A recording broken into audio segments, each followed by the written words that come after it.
Que he fet tomàquets confitats? Doncs sí. Que donen feina? També. Pelem els tomàquets, els tallem pel mig, els hi traiem les llavors. Els tallem a daus petits i els posem en una olla amb l'oli calent. Si et vols estalviar tota aquesta feina, pots confitar tomàquets cherries. Hi posem sal i ho deixem bullir un parell de minuts. Ara parem el foc, posem la tapa i la introduïm dins la CCM.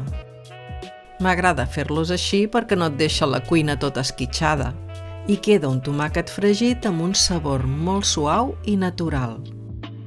Ho deixarem confitar durant 2 hores. Obrim la bossa i traiem l'olla, el tomàquet ja estarà confitat. El que no us he dit abans és que he utilitzat uns 2,5 quilos de tomàquets. Ara amb un escorredor el separarem de l'oli. Pots guardar aquest tomàquet en pots de vidre i al bany Maria, però jo els he posat en calent, cap per avall, i se'm conservaran durant diverses setmanes a la nevera. Les llavors del tomàquet no les llancem, farem un guacamole, amb una ceba tallada petita, pebrot verd picant, advocats i el tomàquet, i ho xafem bé amb una forquilla. Hi afegim el suc de mitja llima, oli, sal al gust, una mica de pebre i a dipejar. I com ens mengem aquest tomàquet que hem fet, fem una torrada i li posem l'oli de confitar tomàquet, unes fulles de rúcula, formatge mozzarella, cabra o brie, el que més t'agradi, sal i el tomàquet confitat al damunt.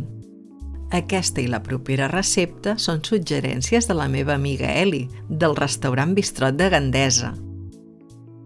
Ho podem acabar amb un raig d'oli d'alfàbrega.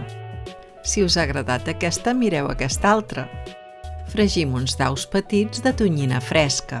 Hi posem sal i afegim la pasta ja bullida. Unes voltetes a la paella i cap al plat. Hi posem el tomàquet confitat generosament, que està molt bo. El formatge parmesà i per acabar un raig d'oli de tomàquet.